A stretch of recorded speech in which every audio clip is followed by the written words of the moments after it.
कौवे भैया, मैं बहुत दुखी हूँ। पहले तो हमारे साथ जंगल में ऐसा कभी नहीं हुआ, लेकिन अब तो हर किसी पक्षी की कोई ना कोई चीज चोरी हो रही है। पता नहीं कौन चोर हमारे जंगल में घुस आया है। मैं भी इस वजह से बहुत परेशान हूँ।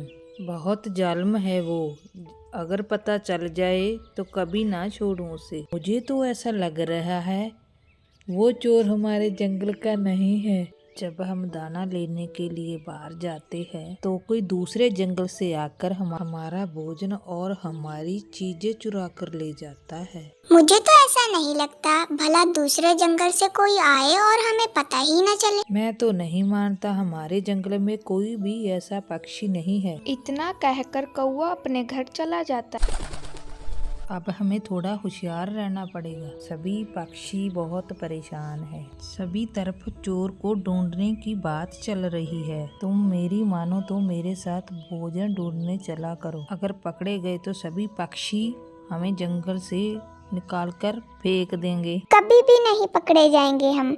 बस जैसा मैं कहूँ वैसे ही चोरी किया करो तुम। सुबह सुबह सब पक्षी चले जाते हैं, बस दोपहर या शाम को किसी के भी घर मत जाना। हम पर तो कोई शक भी नहीं करता। आखिर हम इस जंगल के पुराने वासी। खुद भी तो पक्षी हमें दाना लाकर नहीं देते, क्योंकि आखिर हम बड़े हैं इस जंगल में। अब तुम जाओ, जल्दी से कबूतर की तरफ जाओ। मैंने देखा है कि वो अभी अभी पहाड़ों की तरफ जा रहा था। हाँ, उधर ही जा रहा हूँ। मैंने भी देख लिया है उसे। और कौवा कबूतर की तरफ चला जाता है। वाह जी वाह, कबूतर ने तो बहुत चीजें इकट्ठी की हुई है। मेरी पत्नी तो आज खुश हो जाएगी। और कौवा कबूतर का सारा जमा किया हुआ भोजन चोरी कर कर भाग जाता है। इससे अच्छा है कि मैं ये जंगल ही छोड़कर चला जाऊं। इतनी मुश्किल से पूरी गर्मियों में खाना जमा किया और कल मेरा कोई भोजन चोरी करके भाग गया। हम सब परेशान हैं। सबके साथ ही ऐसा हो रहा है। आप प्लीज ऐसी बात मत करें।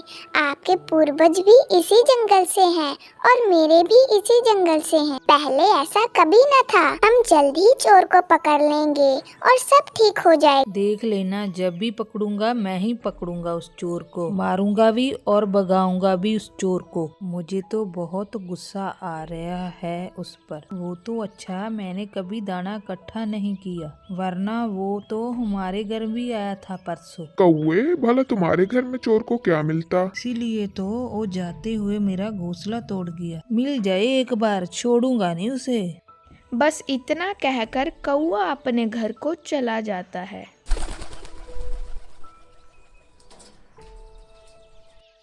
अरे कबूतर भैया, आपको पता है लाडो ने 2 प्यारे सुंदर से अंडे दिए हैं। अरे मेरे को तो पता ही नहीं था। हम जाकर लाडू को बधाई दे के आते हैं। दोनों फिर लाडो चिड़िया के पास चले जाते हैं। अब गोरी पता नहीं कहाँ चली गई। यहाँ पर इतना भोजन है, अगर कोई चुरा कर लेकर जाता तो। और फिर गोरी भी आ जाती है। अरे वाह कालू, इतना सारा भोजन कहाँ से ले आए मेरे सुंदर पति। मेरी एक और फरमाइश है, अगर पूरी कर पाओ तो। मेरा बहुत दिनों से अंडा खाने का बहुत मन कर रहा है। अंडा पीने को तो मेरा भी बहुत मन कर रहा है कई दिनों से गोरी। बात तो ये है कि हम अंडे लाए तो लाए कहाँ से, और हमारे जंगल में तो किसी के भी अंडे नहीं है। अरे कालू, तुम्हें पता है कि आज ही लाडो चिड़िया ने 2 अंडे दिए हैं। क्यों ना हम उसी के ताजे ताजे अंडे पी लें। ये तो बहुत अच्छी बात है। आज रात को ही मैं उसके अंडे चुरा कर लेकर आऊंगा। और दोनों रात होने का इंतजार करते हैं। और जैसे ही रात होती है तो कौवा उड़ता उड़ता लाडो चिड़िया के घर को चला जाता है। और इधर अंडे के मम्मी पापा बेखबर होकर सो रहे थे। और यहाँ से कौवा आया और इधर उधर देखकर अंडे को चुराकर अपने घर को हो गया। और इनमें से किसी को भी पता नहीं चला कि अंडा चोरी हो गया है। अरे लाडो बहन, क्या हुआ? तुम रो क्यों रही हो? तोते भैया, हमारा कोई अंडे चुरा कर ले गया। लाडो बहन, तुम रो मत, हम जल्दी अंडे चोर को पकड़ लेंगे। इतना कहकर तोता चला जाता है। पर किसी को बताता नहीं है कि कहाँ जा रहा है। तोते को शक था कालू पर, क्योंकि तोते की माँ पापा ने बोला था कि कौवे चोर होते हैं। और उड़ता उड़ता तोता कालू के घोंसले में पहुंच जाता है। वहां पर अंडे टूटे देखकर निराश हो जाता है और जैसे ही नीचे देखता है वहां पर एक और अंडा टूटा हुआ था। तो तोते को पता चल ही गया था कि कालू ही चोर है। इसका मतलब कालू ही चोर है। कबूतर यार, पता नहीं कौन हमारे अंडे चुरा कर ले गया। अरे निक्के चिड़े, तुम्हारे अंडा चोर पता लग गया है कौन है। हमारा अंडा चोर पता लग गया है कौन है। इतना बोलकर वो सब उड़ते हैं और सीधा ही कालू के घर की तरफ जाते हैं। वो लोग इतनी तेज उड़ते हैं और गौरी कौवी उन्हें आता हुआ देख लेती है और कहती है, अरे कालू, वो सारे पक्षी इधर को क्यों आ रहे हैं? गोरी, कहीं इनको पता तो नहीं चल गया कि हमने इनके अंडे चुराए हैं?